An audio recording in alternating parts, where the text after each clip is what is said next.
The glittering NHL award ceremony, usually a night of celebration and camaraderie for the hockey world, took an unexpected turn this year when Meghan, Duchess of Sussex, found herself at the center of a controversy that would dominate headlines for days to come. As the bright lights of the T-Mobile Arena in Las Vegas dimmed and the star-studded audience settled into their seats, anticipation filled the air. The night had already seen its fair share of emotional moments, with players receiving recognition for their outstanding performances throughout the season. However, no one could have predicted the drama that was about to unfold. Meghan, invited as a special guest presenter, was slated to deliver a speech on the importance of inclusivity and diversity in sports.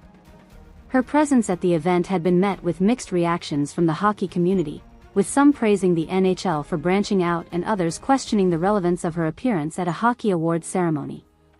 As she took to the stage, resplendent in a custom-designed midnight blue gown, Meghan's confident smile betrayed no hint of the turmoil that was about to ensue.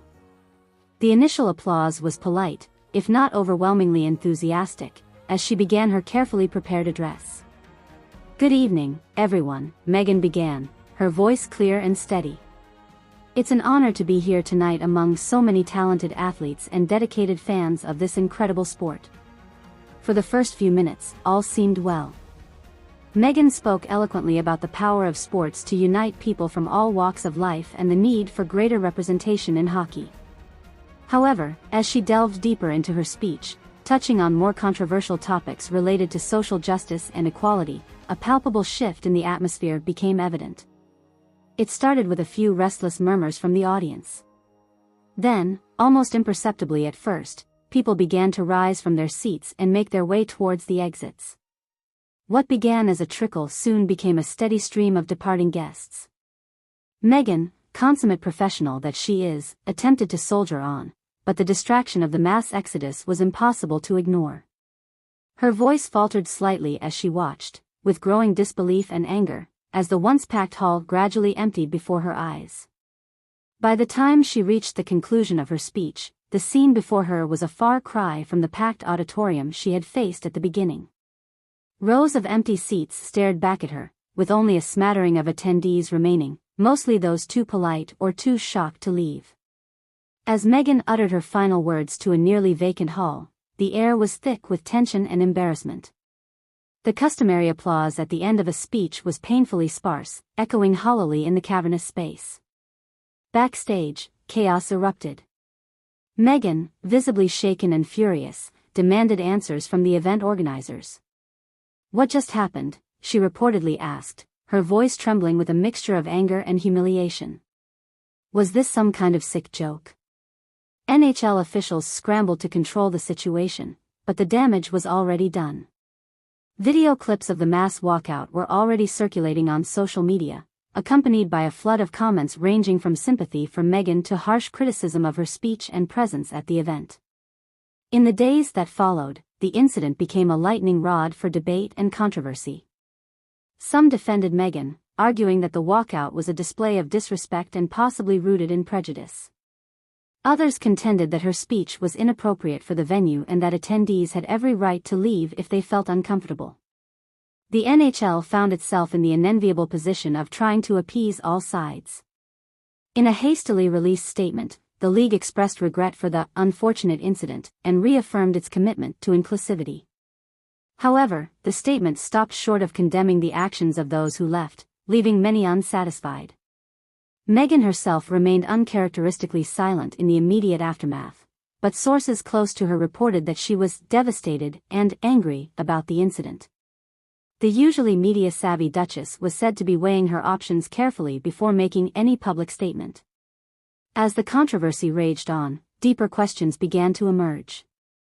Was this simply a case of poor event planning, with Meghan's speech perhaps misplaced in an awards ceremony celebrating athletic achievement? Or did it reflect broader issues within the hockey community and society at large? Hockey analysts and cultural commentators alike weighed in on the issue. Some pointed out that hockey, traditionally seen as a predominantly white sport, has been struggling with issues of diversity and inclusion for years. They argued that the reaction to Meghan's speech was symptomatic of a resistance to change within the sports culture. Others defended the hockey community, arguing that the walkout was not necessarily a rejection of Meghan's message, but rather a response to what they saw as the politicization of a sports awards ceremony. People come to these events to celebrate athletic achievement, one commentator noted. They don't expect to be lectured on social issues, regardless of how important those issues might be. The incident also reignited discussions about Meghan's role in public life since stepping back from royal duties. Supporters praised her for using her platform to address important issues, while critics accused her of being out of touch and seeking attention. As the days passed, more details emerged about the lead-up to the controversial speech. Sources within the NHL revealed that there had been concerns about the content of Meghan's address, but that these had been dismissed in the interest of presenting a progressive image for the league. There were definitely some red flags, an anonymous NHL executive admitted. But we were so focused on the potential positive publicity that we didn't fully consider how it might be received by our core audience.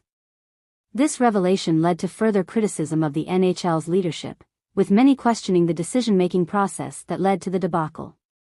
Calls for resignations and a complete overhaul of the league's public relations strategy began to circulate. Meanwhile, players found themselves caught in the crossfire. Many were hesitant to comment publicly on the incident, wary of potential backlash regardless of which side they took. However, a few brave souls did speak out. PK Subban, known for his outspoken advocacy for diversity in hockey, defended Meghan's right to speak but acknowledged the complexity of the situation. "We need to have these conversations in hockey," he said in an interview. "But we also need to find the right time and place for them. It's a delicate balance." Sidney Crosby, one of the sport's biggest stars, took a more diplomatic approach. "It's unfortunate that things unfolded the way they did," he stated. "We all need to do better at listening to each other and finding common ground." As the controversy entered its second week, the long-term implications for both Meghan and the NHL began to come into focus. For Meghan, the incident represented a significant setback in her efforts to establish herself as a serious voice on social issues. The image of her speaking to an empty hall was likely to haunt her for years to come, providing easy ammunition for her critics. For the NHL, the fallout was equally severe. The league's attempts to broaden its appeal and present a more inclusive image had backfired spectacularly, potentially alienating both traditional fans and the very demographics it was trying to reach out to. Sponsors, always sensitive to public opinion, began to express concern. While none immediately pulled their support, there were rumblings of discontent and demands for the NHL to take concrete action to address the issues raised by the incident. In an effort to regain control of the narrative, the NHL announced the formation of a task force to examine issues of diversity and inclusion within the sport. However, this move was met with skepticism by many who saw it as too little, too late. Meghan, after days of silence, finally released a statement through her spokesperson. In it, she expressed disappointment at the reaction to her speech but reaffirmed her commitment to fighting for equality and inclusion.